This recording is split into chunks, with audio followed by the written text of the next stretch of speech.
What's more American than hot dogs? It's a simple processed food that most Americans have been eating since they first learned to walk. Hot dogs come in many different varieties and sizes. The hot dog has become a staple of American summer backyard barbecues. Ironically, it was German immigrants who introduced America to what would become its favorite food. Oscar Mayer is the most well-known of the many different hot dog brands. The company was founded in 1883 by Oscar Mayer, a German immigrant. When the 20th century rolled in, Oscar Mayer hot dogs had become so popular they were permanently a part of American culture. Even a century later, Oscar Mayer hot dogs still remain very popular. One of the reasons for the success of the Oscar Mayer brand has been top-notch marketing. Before the era of TV and long before the internet, Oscar Mayer created one of the greatest marketing tools for its products in 1929, the Wienermobile. It was pure brilliance, a car in the shape of a hot dog on top of a bun.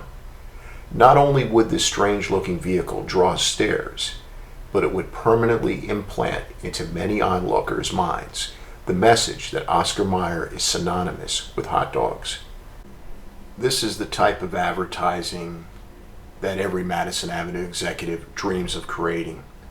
It's impossible to calculate how many hot dogs were sold due to the first Wienermobile, but it's a fair guess that it was many.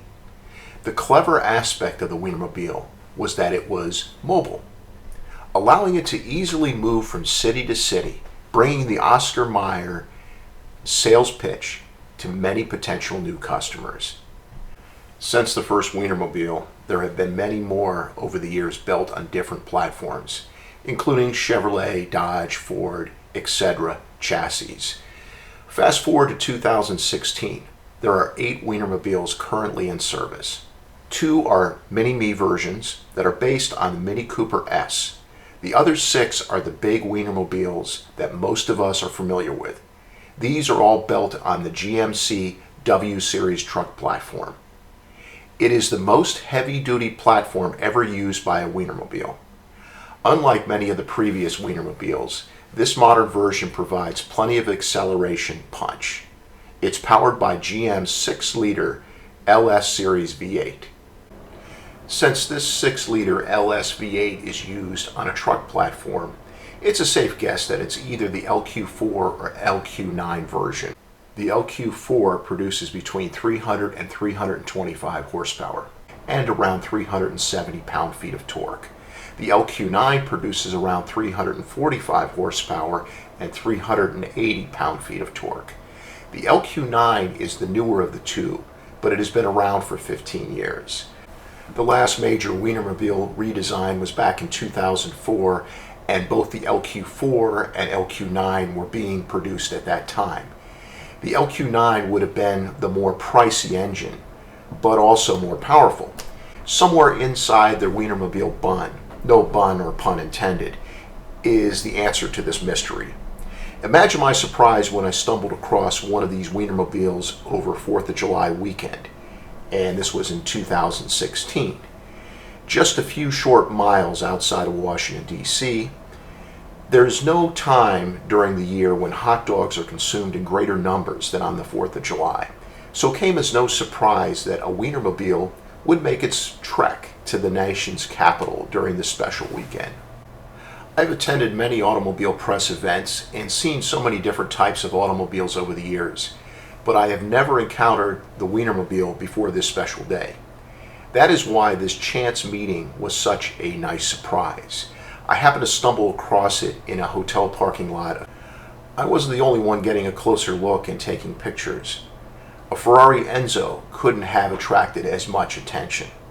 For a period of just 30 minutes, at least 40 people were interrupted from their normal activity by curiosity and had to have a closer look at the Wienermobile. I have been intrigued by the Wienermobile ever since I read a test drive article of one in Motor Trend magazine as a teen.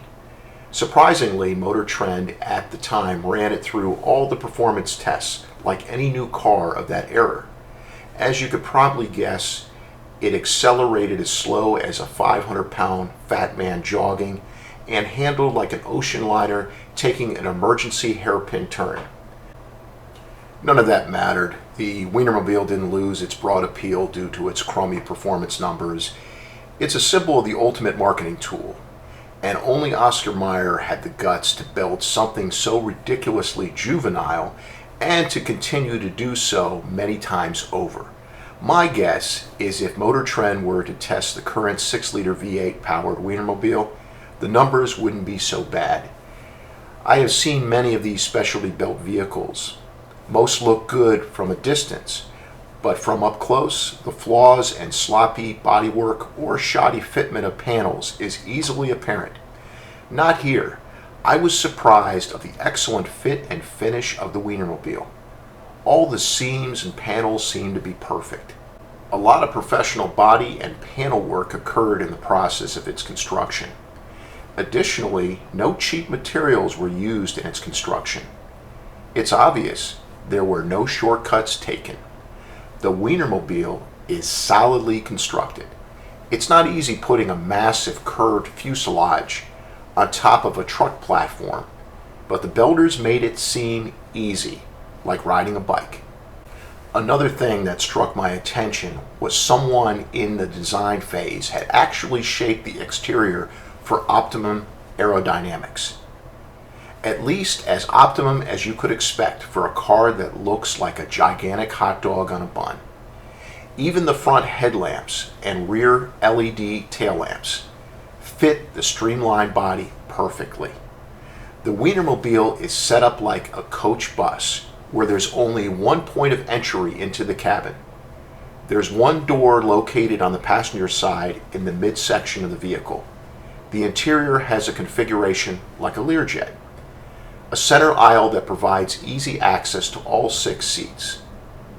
There are 3 rows of bucket seats that fit 6 comfortably. The bright yellow and red interior looks like something out of the 1970s. There's even a sunroof to offer a little open air experience. For the first 2 rows of passengers, outward visibility is excellent with large curved side windows. For the driver, the Wienermobile is no different than navigating an RV.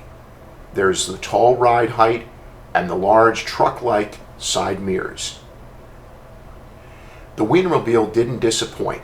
Finally seeing one so many years after reading the Motor Trend article made it a very special day for me.